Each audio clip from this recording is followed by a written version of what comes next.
The dust-laden wind swept through the streets of Willow Creek, carrying with it the hollow cries of desperation that had become all too familiar in the summer of 1876. Eleanor Evans clutched her empty stomach as she stumbled toward the town's only bakery, the gold band on her finger the last remnant of a life that once promised prosperity weighing heavier than its physical form. The drought had turned the once thriving mining settlement into a wasteland of broken dreams. Eleanor had arrived 6 months earlier with her husband Thomas, who had spoken endlessly about the fortune awaiting them in the West. Neither of them had anticipated the fever that would claim his life, just 3 weeks after they'd settled in their small homestead outside town. Now, with no family, no money, and no food for the 3rd day straight, Eleanor had made the painful decision to part with her wedding ring, the symbol of a love cut tragically short. The bell above the bakery door jingled as she entered, the warm aroma of fresh bread making her lightheaded with hunger. Mr. Peterson, the stout baker with flour-dusted forearms, looked up from behind the counter. "Good afternoon, Mrs. Evans," he said, his tone polite but guarded. Everyone in town knew her situation. Eleanor approached the counter, her trembling hand slipping the gold band from her finger. "Mr. Peterson, I was wondering if you might consider a trade." She placed the ring on the wooden countertop. "It's real gold. My husband saved for 3 years to buy it." Peterson's eyes softened with pity, but he shook his head slowly. "I'm sorry, Mrs. Evans. I can't feed my family with gold rings. Cash is what I need to buy flour and sugar, and even if I could, that small band wouldn't cover what you owe me already." Eleanor felt the color drain from her face. She had hoped foolishly, perhaps, that the ring might settle her existing debt and provide enough bread to last the week. "Please," she whispered, the word catching in her throat. "I haven't eaten in days." The baker sighed, glancing toward the door as it opened again, the bell announcing a new customer. "I'm truly sorry, but I'll take care of the lady's bill," came a deep voice from behind Eleanor. She turned to find herself looking up at a tall man with broad shoulders and a weathered face partially obscured by the shadow cast by his hat. Weston Forrester. Everyone in Willow Creek knew of him, though few could claim to know him well. He owned the largest cattle ranch in the county and rarely came to town except for supplies or business. "Mr. Forrester, that's mighty kind, but," Peterson began. "How much does she owe?" Forrester interrupted, his eyes an unexpected shade of blue against his sun-browned skin never leaving Eleanor's face. $4.65, the baker replied. Without hesitation, Forrester reached into his pocket and placed $5 silver on the counter. "Give her whatever she needs today as well." Eleanor felt a rush of both gratitude and shame. "Sir, I cannot accept." "You can and you will," he said, not unkindly. Then he reached for her ring, still sitting on the counter, and placed it back in her palm, closing her fingers around it. "Keep this. A woman should never have to trade her memories for bread." The warmth of his calloused hand lingered on hers as he added quietly, "You'll never beg again, madam. Not in this town." Before Eleanor could respond, Forrester tipped his hat and turned toward the shelves of supplies he'd come to purchase.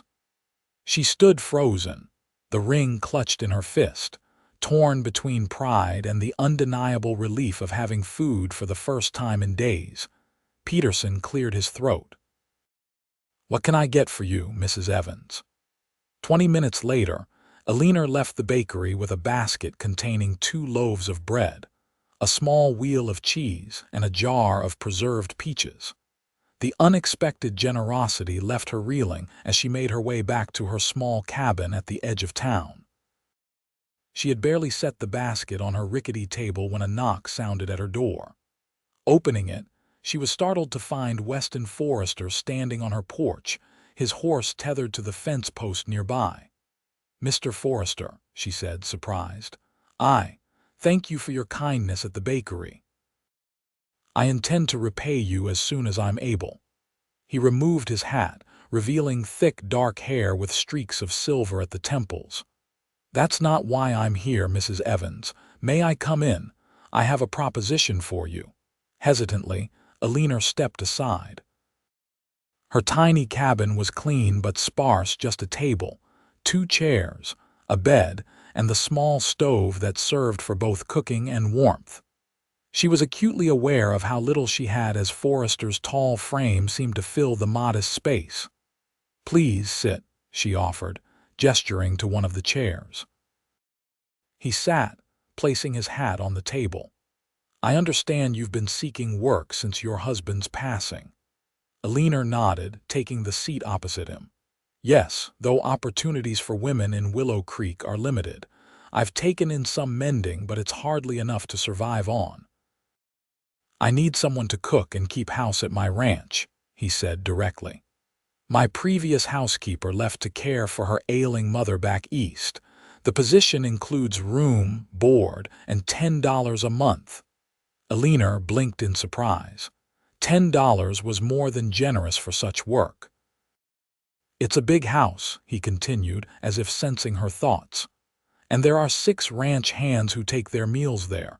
It's honest work, Mrs. Evans, but not easy." "Why me?" she asked quietly.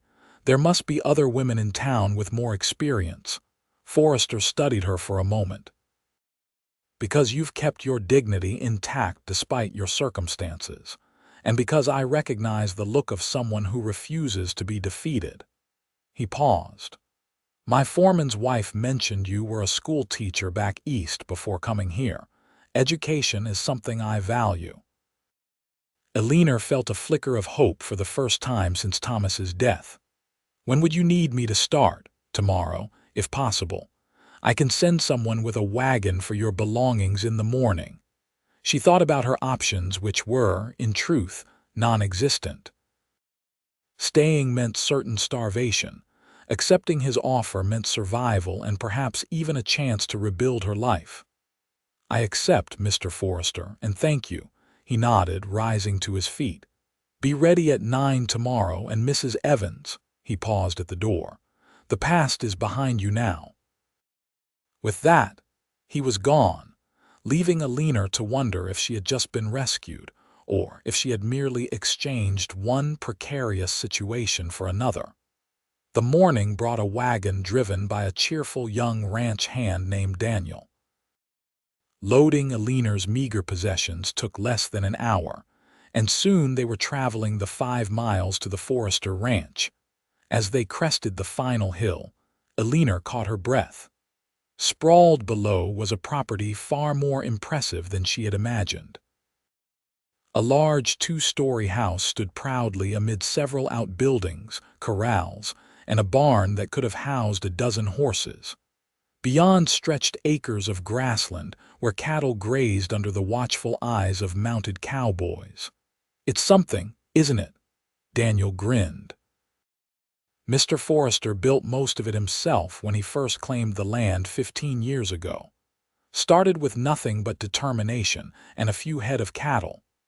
"It's remarkable," Eleanor agreed, adjusting her bonnet against the midday sun. They pulled up to the house, and Eleanor was surprised to see Forrester himself step out onto the porch to greet them. He wore no jacket today, just a blue shirt with the sleeves rolled up, revealing forearms corded with muscle from years of ranch work. "Mrs. Evans," he nodded. "Welcome to Silvergrass Ranch." Eleanor descended from the wagon with Daniel's assistance.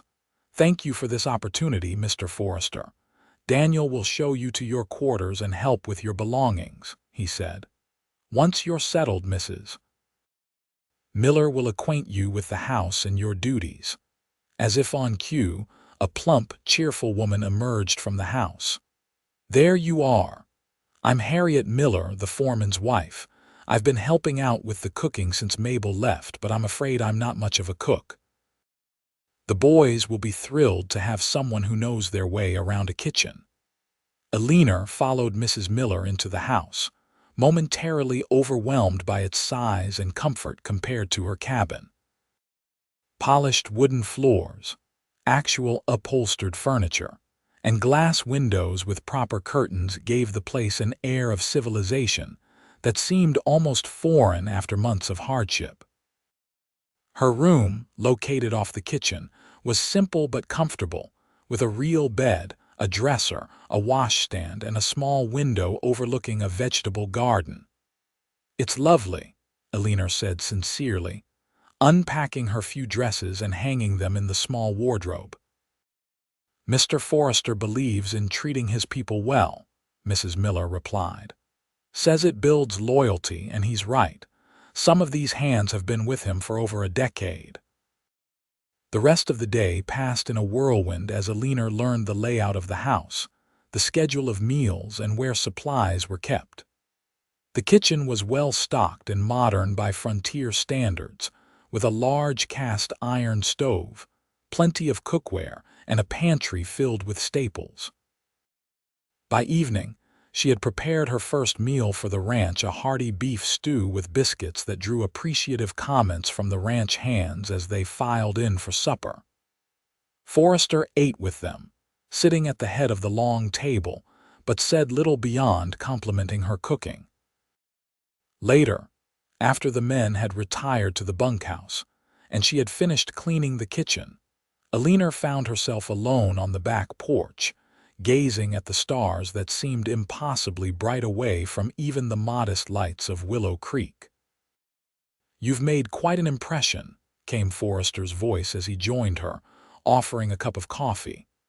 "The men are already talking about how they might actually gain weight this winter instead of losing it on Mabel's cooking." Eleanor smiled, accepting the cup. "They're kind, this is. Very different from what I've become accustomed to these past months. May I ask what brought you and your husband west?" Forrester leaned against the porch rail, his profile illuminated by the soft light spilling from the kitchen window. "Dreams of prosperity like so many others," she replied. Thomas had heard about the silver strikes. He was determined to make his fortune. She looked down at her wedding ring, which she now wore on a chain around her neck. "He never got the chance to even try." Forrester nodded solemnly. "The West promises much and delivers selectively." "I'm sorry for your loss." "Thank you." Eleanor sipped her coffee, surprised by the comfortable silence that fell between them. After a moment she asked, "Have you always been a rancher, Mr. Forrester?" "Weston, please," he said. "And no, I came west after the war between the states. Served with the Union, couldn't go home to Kentucky after. Too many ghosts." He gazed out at the darkness. "Worked as a trail hand, saved every penny, and eventually bought this land when nobody else wanted it. Turns out it had the best water access in the county." "You built something remarkable here," Eleanor observed. "Built it, yes. Shared it, no." A hint of melancholy touched his voice. That was always the missing piece. Before Eleanor could respond, he straightened. "It's late. I'm sure you're tired after your first day." "Yes," she agreed, though in truth, she had enjoyed their conversation more than she wanted to admit. "Good night, Mr. Weston." "Good night, Eleanor," he replied, the sound of her name on his lips sending an unexpected warmth through her chest. Over the following weeks, Eleanor settled into life at Silvergrass Ranch. The work was demanding but satisfying. She cooked 3 meals a day, kept the main house clean, mended clothes for the ranch hands, and even began organizing the chaotic bookkeeping system Weston had been using for ranch expenses. She learned that Weston was fair but exacting with his men, generous with praise when earned, and quick to correct mistakes. He spent most days in the saddle, returning dusty, and sometimes bloodied from the daily challenges of ranch life. But in the evenings, he often sought her company, sometimes helping her shell peas or simply sitting at the kitchen table with a cup of coffee while she prepared the next day's bread. These quiet moments became something Eleanor found herself looking forward to, though she tried not to examine those feelings too closely. Her heart was still wrapped in grief for Thomas, she told herself. Any affection she felt for her employer was merely gratitude for the security he had provided. Autumn arrived, bringing cooler temperatures and preparations for winter.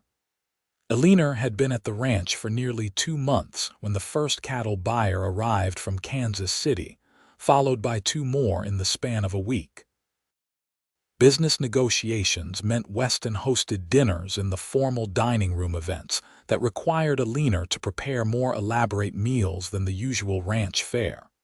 After one such dinner, as the buyers departed and the ranch hands retired, Weston lingered in the dining room. Eleanor found him staring into a glass of whiskey, his expression distant. "Was dinner not to your liking?" she asked, concerned by his unusual silence. He looked up, surprised.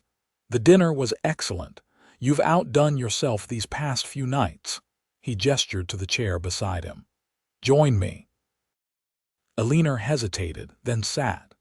It was the first time they'd been alone in the formal part of the house, their conversations usually confined to the kitchen or porch. "I sold 300 head today," he said. "Good price. The ranch is doing well." "That's wonderful news," she replied, confused by his solemn mood. "It is." He swirled the amber liquid in his glass.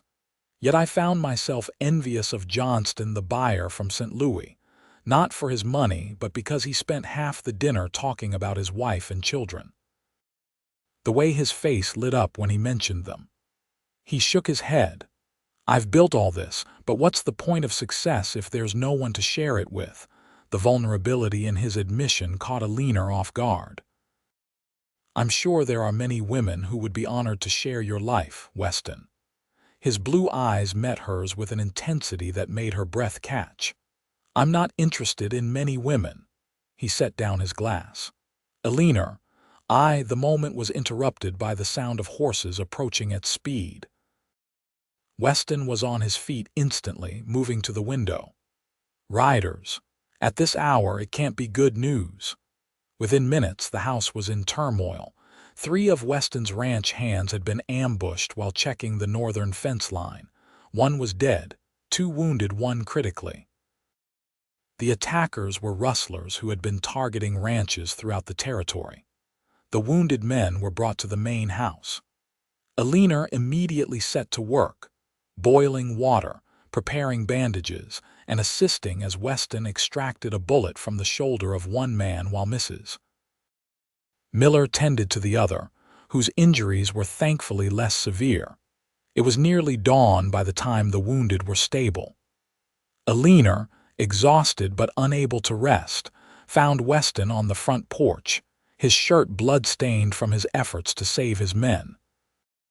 "You should try to sleep," she said softly, offering him a fresh cup of coffee. "I've sent for the sheriff," he replied, ignoring her suggestion. "But we both know he won't do much. These rustlers have been operating with impunity for months." "What will you do?" His jaw tightened. "Protect what's mine." He turned to her, his expression grave. "I'm sending some of the men to escort you and Mrs. Miller back to town today. It's not safe here until this is resolved." Eleanor felt a surge of indignation. "I'm not leaving. These men need care, and the ranch needs to keep functioning." "Eleanor, these rustlers are dangerous. I'm well aware of the dangers," she interrupted. "I've survived loss and near starvation. I won't be sent away like a child at the first sign of trouble." Weston stared at her, clearly torn between admiration and frustration. Finally, he sighed. "You're the most stubborn woman I've ever met." "So I've been told," she replied, managing a small smile despite the gravity of the situation. The following days were tense. Extra men were posted as guards, and everyone on the ranch carried weapons, even Eleanor, who had been given a small revolver despite her initial protests. The critically wounded ranch hand, Billy, developed a fever that had Eleanor sitting by his bedside for hours, cooling his forehead with damp cloths and praying for his recovery. On the third night, Eleanor had finally dozed off in the chair beside Billy's bed when she was jolted awake by a hand over her mouth. Her eyes flew open to find Weston's face inches from hers, his finger to his lips in a silent command for quiet. "Rustlers," he whispered, removing his hand. "They've breached the northern perimeter. I need you to stay here, keep the door locked." Terror gripped her, but Eleanor nodded. Weston pressed the revolver into her hand. "Only as a last resort," he said, his eyes holding hers for a moment longer than necessary before he slipped from the room. The minutes crawled by like hours as Eleanor listened to the distant sounds of shouting and what might have been gunshots. She checked on Billy, whose fever had finally broken, then positioned herself by the window, straining to see anything in the darkness. A sudden crash from the kitchen sent her heart racing. She gripped the revolver tighter, moving silently to position herself between Billy's bed and the door. The sound of heavy footsteps approached, and Eleanor raised the gun with trembling hands. The door burst open, revealing a bearded man with wild eyes and a knife. "Well, well," he sneered. "What do we have here?" "Leave," Eleanor commanded, proud that her voice remained steady despite her fear. "The sheriff and his men are on their way." The man laughed. "The sheriff's 10 miles away, lady. Now put down that gun before you hurt yourself." "I said leave," she repeated, cocking the hammer. The rustler took a step forward just as a shot rang out. For a split second, Eleanor thought she had pulled the trigger, but the rustler's face registered shock as he crumpled to the floor, revealing Weston in the doorway, his gun still raised. "Are you hurt?" he demanded, crossing to her in 2 long strides. "No," she managed, the revolver now shaking visibly in her hands. "Billy, he's fine," Weston assured her, gently taking the gun and setting it aside before pulling her into his arms. "You're safe now, it's over." Eleanor allowed herself to lean into his strength, her body trembling with the aftermath of fear and adrenaline. "The others, we captured 2, killed 1. The rest fled." His arms tightened around her. "When I realized they'd gotten into the house, Eleanor, I've never been more terrified." She looked up at him, surprised by the raw emotion in his voice. "You saved my life." "You saved Billy's," he countered. "And you stood your ground. You're the bravest woman I've ever known." In the dim lamplight, with the danger past but the fear still fresh, something shifted between them. Weston's hand came up to cup her cheek, his thumb tracing the line of her cheekbone with a tenderness that made her heart ache. "I almost lost you," he murmured, "before I ever had the chance to tell you how much you've come to mean to me." Eleanor closed her eyes, torn between the pull of her growing feelings for this man and the memory of Thomas. "Weston, I'm not asking for anything," he said quickly. "Just know that when you're ready, if you're ever ready, I'll be here." The aftermath of the rustler attack brought changes to Silvergrass Ranch. The sheriff, motivated by the death of one of his deputies in a separate confrontation with the same gang, finally organized a proper posse. Within 2 weeks, the remaining rustlers had been captured or driven from the territory. Billy recovered slowly but steadily, and life on the ranch began to return to normal. Yet something had undeniably changed between Eleanor and Weston.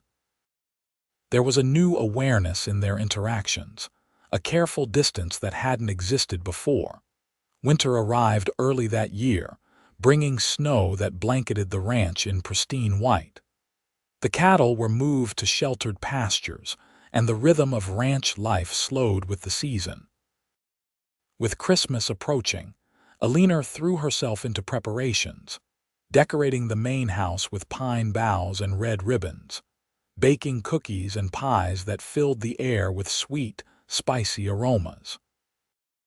One evening, as she sat by the fire in the main room mending one of Weston's shirts, He entered carrying a small wooden box. "I have something for you," he said, sitting beside her on the sofa closer than he had ventured since the night of the attack. Eleanor set aside her mending, curious. "Christmas isn't for another week. This isn't a Christmas gift."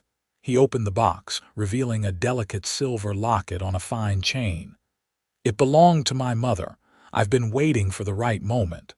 He trailed off, suddenly uncertain in a way that was so unlike his usual confidence. Eleanor felt her heart quicken as he continued. "Eleanor, these past months with you here have shown me what I've been missing all these years. You've brought life and warmth to this house to me." He took a deep breath. "I know you're still healing from your loss. I know your heart may never fully be mine, but I want you to know that mine is already yours completely." Eleanor stared at the locket, then at Weston, tears welling in her eyes. "I've been so afraid," she whispered. "Afraid to acknowledge what I feel for you, as if doing so would somehow dishonor Thomas's memory." "And what do you feel?" he asked softly. She met his gaze, finally allowing herself to recognize the truth. "That somehow, against all odds, I've fallen in love with you, Weston Forrester." The joy that transformed his face made him look years younger. "Then would you do me the honor of considering this?" He reached into his pocket and withdrew a small velvet pouch. From it, he produced a ring, a simple gold band set with a single diamond that caught the firelight. "I'm not asking for an immediate answer," he said quickly. "Just for you to consider becoming my wife when you feel the time is right." Eleanor looked down at her wedding ring, still hanging from the chain around her neck. With steady hands, she removed the chain and set it carefully on the table. "Thomas would want me to be happy," she said, more to herself than to Weston. "He wouldn't want me to spend my life in mourning." She looked up at Weston, seeing in his eyes everything she had thought lost forever, hope of future love. "Yes," she said simply. "My answer is yes." His smile was brilliant as he slipped the ring onto her finger, then drew her into his arms. When their lips met, it felt like coming home after a long, difficult journey. Spring came early to Silvergrass Ranch, bringing with it new life and new beginnings. On a perfect April morning, Eleanor stood before the small church in Willow Creek, wearing a dress of pale blue silk, Weston's favorite color. She carried a bouquet of wildflowers gathered from the meadows where they had spent so many hours riding together during their courtship. As she walked down the aisle toward Weston, handsome in his black suit, she felt none of the trepidation she had feared. Instead, there was only certainty and joy. The church was filled with the ranch hands, townspeople, and even a few cattle buyers who had become friends over the months. Mr. Peterson, the baker, gave her a warm smile and a wink as she passed. He had become a regular visitor to the ranch, delivering special orders and, eventually, courting the widowed Mrs. Miller.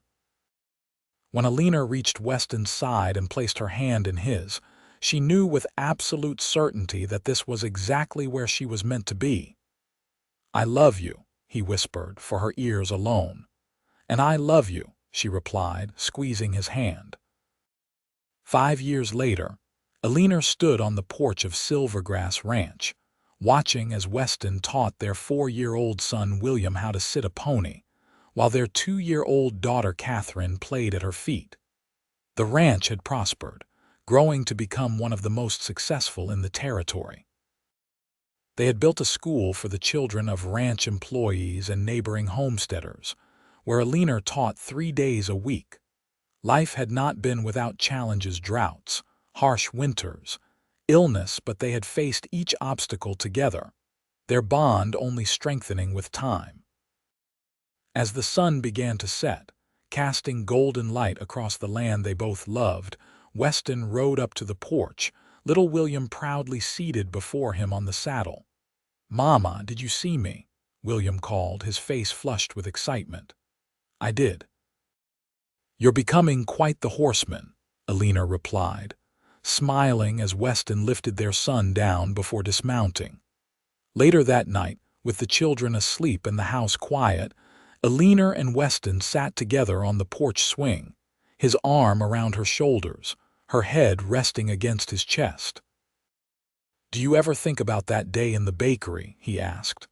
"The day we met," Eleanor smiled at the memory. "Often. It was the lowest point of my life, and yet it led me here to the greatest happiness I could have imagined." "I knew the moment I saw you," Weston admitted. "Standing there with such dignity despite everything, refusing to be broken by circumstances. I think I fell in love with you right then. And I was too proud to accept charity," she teased. He laughed softly. "It was never charity, Eleanor. It was always love from the very beginning." She turned in his arms to face him, still amazed at how the sight of him could make her heart race after all these years. "When you told me I would never beg again, did you have any idea what the future held for us?" "No," he said honestly. "I only knew I wanted to be part of that future, whatever it might be." He kissed her gently.